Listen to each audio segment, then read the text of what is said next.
your windows and turn off the lights.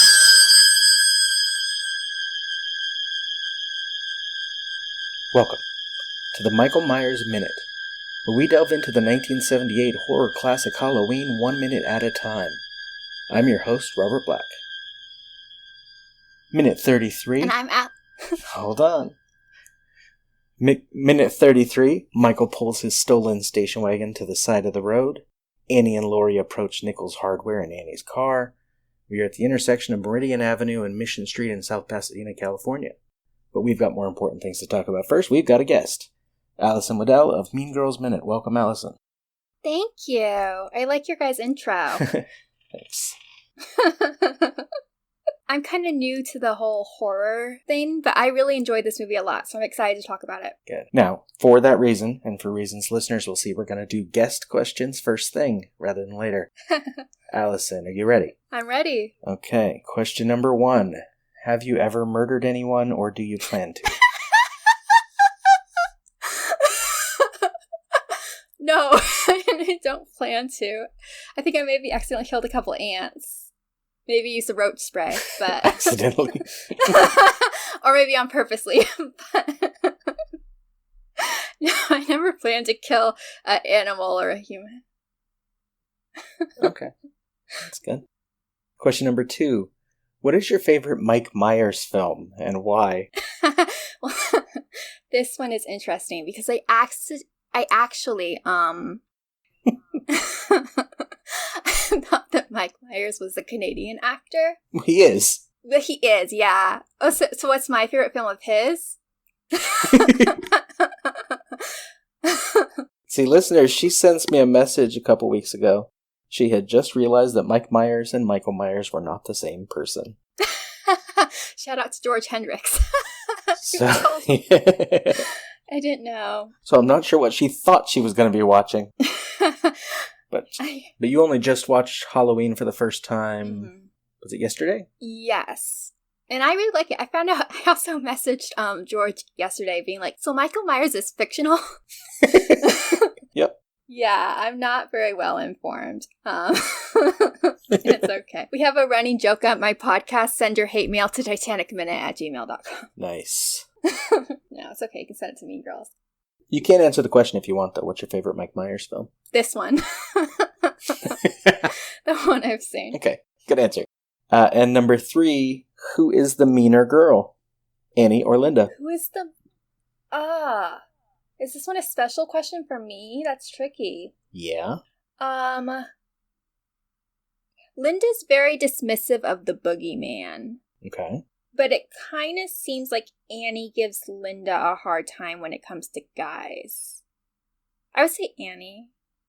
It's so hard. I don't really consider any of them to be mean. And maybe it's because I'm coming from a movie where they say things like, boo, you whore. And like, call each other skanks. It's a more innocent time, 1978. That I'm like, they don't really strike me as mean. I think they're all kind of mean in their own ways. I don't think that any one of them are particularly mean. They give her a bit of a harder time than I would like when it comes to the guys. Yeah. But that's just my opinion.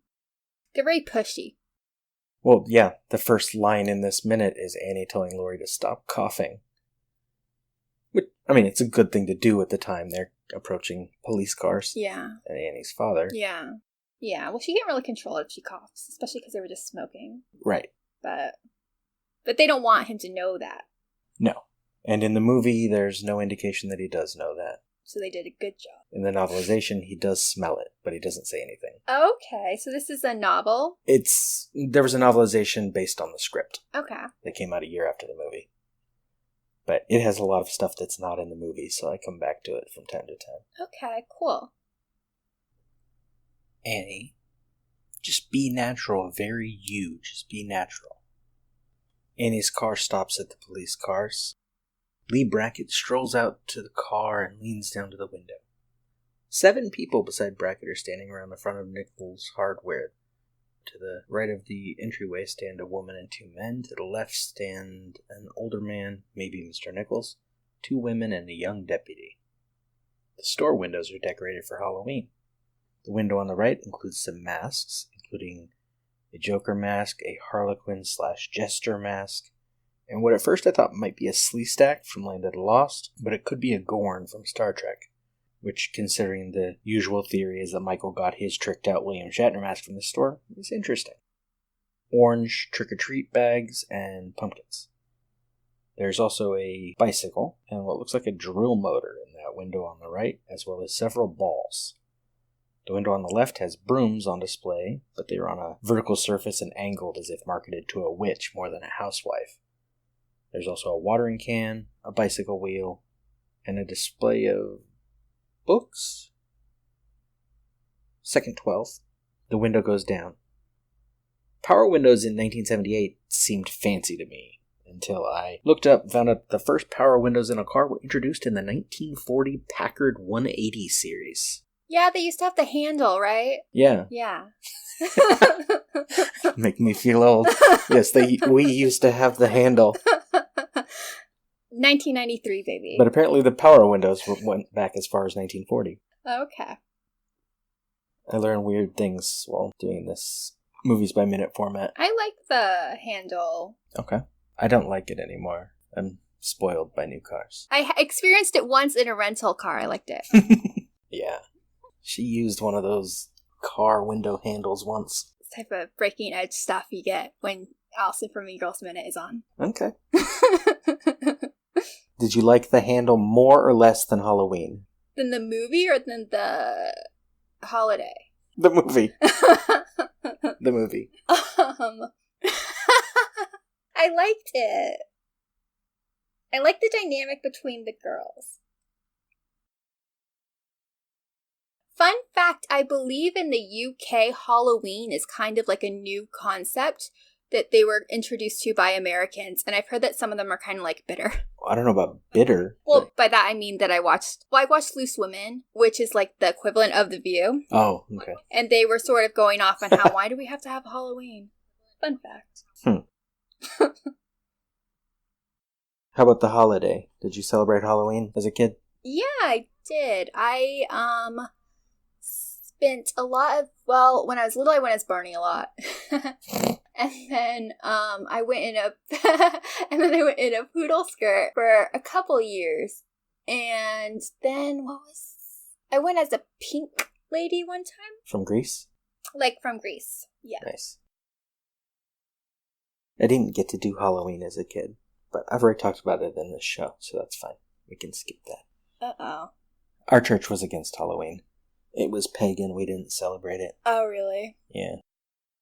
But I watched the movie from when I was like 5, so I made up for it. Well, there's a little bit of trick-or-treating shown in the movie. Yeah. I think the movie's mainly about this weird guy named Michael. He's very violent. Yes. I don't know. We're not allowed to address other minutes, right? You can address whatever you like. This movie's 40 years old. You're not going to spoil it. Liz gets on me during Mean Girls about spoilers. Because I'm a big spoiler person. Even on Big Brother, I like spoilers. So he kills his mom or his sister. His sister. The sister. Yeah. And she's singing a song. The whole thing's very violent. Okay. I don't know.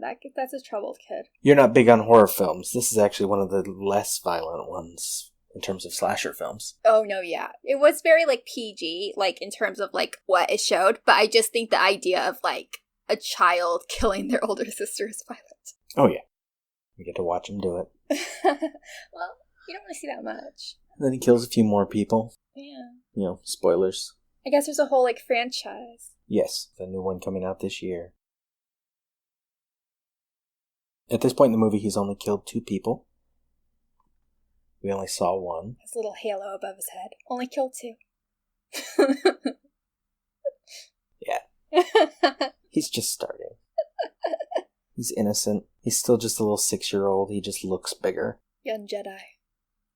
I've never seen Star Wars. Hasn't seen Halloween, hasn't seen Star Wars. Yep, it makes sense.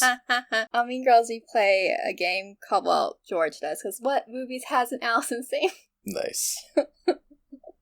I want to see Star Wars. Okay. It does exist. You can see it. So we have the break-in at the hardware store. Do you like to go it by seconds? If you got seconds on your notes, yeah. Oh, no, you can go ahead. I don't have seconds on my notes. Oh, you don't need to. I'm just saying you can. My next one was second 16, because I actually really like when they show Sheriff Brackett and they cut back to Annie and Laurie, and Jamie Lee Curtis waves really awkwardly and she mouths hi. She's supposed to be playing it cool, and she's just really awkward. Well, it's awkward seeing your friend's parent. My problem with this scene over the years is I don't know why they even stopped. Yeah, they should have just kept on going. Like, just because you see your dad's car doesn't mean you have to pull over. Yeah. But we needed to know, as the viewers, that the store had been robbed. I'm looking at it now. She is so awkward. Smells high. Annie asks what happened. Brackett says really loudly, what? Annie even louder, what happened? And Laurie flinches at that, too. Jamie Lee Curtis is adorable in this scene. She's all awkward, and then she flinches at them yelling, even though she has to know they're going to do it. They didn't do just one take. Somebody broke into the hardware store. Probably kids. You blame everything on kids. Seconds 24 to 26. Laurie stares upward out the window, but seems amused by Annie. She looks forward and smiles just a little. Brackett. Well, now all they took were some Halloween masks, a rope, and a couple of knives. Who do you think it was? And Annie's got another great line. She has a lot in this movie, but it's hard growing up with a cynical father. I just like that line. Yeah. I think even before I knew what cynical meant, I liked that line. Yeah. A bit of cynicism is healthy. Yes. But definitely not to the extreme. I mean, it's unhealthy to be completely not cynical, I feel like. Although going back to the novel, he doesn't just blame it on kids. He also says sarcastically, what does that sound like to you, a middle management executive at IBM? So, he's that way about everybody. Okay. Bit of sarcasm. Yeah. The alarm turns off, finally. Apparently it's been going off since this afternoon. Brackett, shouting. I said, aren't you going to be late? Annie, to Laurie. He shouts, too. I can actually quote this movie without my notes, of course, but I've seen it so many times. They say bye. It's a nice red car with the red interior.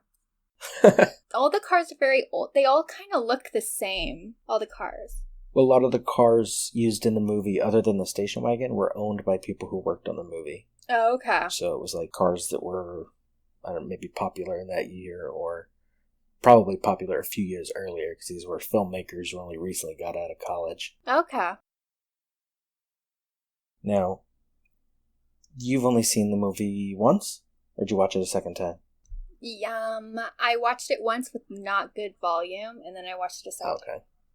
Because people who've seen it a lot will know that Michael, robbed this store, and that's where he got his mask and his knives. But as you know, the guy doing Michael Myers Minute, I have to say I don't think he did, because they've established what time it is, and it's between 6:30 and 7 right now. If Annie is going to be late, and the Wallaces leave at 7, this means it is close to 7. Michael had his mask hours ago. We all assume, or have assumed, that this robbery was Michael. But this robbery just happened. He has an alibi. He was in Mr. Riddle's backyard. He was following Linda per the scene added for television. And he has been following Annie's car. Sure, he may have robbed the store, then booked it over to wait near Laurie's house. But we assume he robbed the store when the movie is not really telling us that he did. This could just be regular Halloween fun. Michael just happens to be inserting himself into a night where masks and thievery, he did steal a car and his clothes, and probably that mask and knife. In Halloween 2, we see him take someone's knife right out of their kitchen. And mayhem are commonplace. This just adds to the usual slasher film trope that authority figures are useless. Here, they are busy dealing with the usual chaos. Michael's just one extra thing. Note, later in the novelization, a carving knife and rope that Michael, quote, had taken from the store in town, end quote, is mentioned. But that does not mean it is this store. Plus, the novelization was put together after the movie, and the assumption, based on the editing, that somehow this store was Michael was already in place. He already had his mask while they were in school, which would be a few hours ago. When they drive up to the hardware store, the alarm is still going off. If it's been going off for 4 hours, someone would have cut the power to the block by now, if not the alarm itself. I don't know. I once lived in like a off-campus apartment, but it was supposed to be like the fancier ones, Okay. but it has all the college students in it, and they'll get like drunk and like smash it. They'll also be like puke in the hallway. It was disgusting. Way overpriced. But like they would like smash it, and then I like full on like left the first time. Like I was in the shower, I like got dressed, left, accidentally got locked out of my room, and then there were some kids partying, and I was like, why aren't you guys out? And then they're like, it's nothing. Because they don't, I mean, they're all gonna die in a fire one day because they don't leave when the fire alarm goes off. But once it was like going off for hours, it was like shrieking. I don't know if that's the right term, but it was shriekingly loud. It hurt your ears, and we all had to stand outside on the balcony. And my roommate's boyfriend was high, which is great. So sometimes things do go off for hours. Now, since I do notes on locations a lot in this show, and I post photos on Instagram of the locations today, that's Michael Myers Minute on Instagram. We are looking west on Mission right here when Annie's car leaves. The driving sequence that is about to come was added to pad the runtime, not for television, but just for when it was going out into theaters. At this point, Annie is driving toward where the Doyle and Wallace's houses are in Hollywood, though she's many miles away. The drive sequence that's coming up is not between the two. Second 50, Dr. Loomis arrives, parked his car, and he's already out of his car by the time the angle changes. He walks from the driver's side and comes over to approach Sheriff Brackett. Now, I never noticed this because I knew nothing about suits when I was a kid. His brown suit is like a cheap suit. Shade. And then he wears a long coat that he doesn't really use. He mostly just throws it around. But it becomes like his character is always wearing the cheap suit and the coat. Now, they're filming this in May, so it's not that cold. But it is supposed to be cold in the setting, so he's got the coat with him. He approaches Sheriff, says, "Sheriff, pardon me," and the minute ends. That is all for minute 33. Allison, if the listeners want to stalk you, how may they do so? You can basically find us on any social media handle the Michael at Myers Mean Girls Minute. At meangirlsminute@gmail.com. And on Facebook, our group is North Shore Burn Book. North Shore being 2 words. And you can stalk me on Twitter and Facebook at Myers Minute. The most fun one lately is Instagram, Michael Myers Minute, or join the Facebook listeners group, 45 Lambkin Lane. Don't forget to subscribe and leave us a nice review if you like what you hear. See you later. Bye. Bye. You know, it's Halloween. I guess everyone's entitled to one good scare, huh?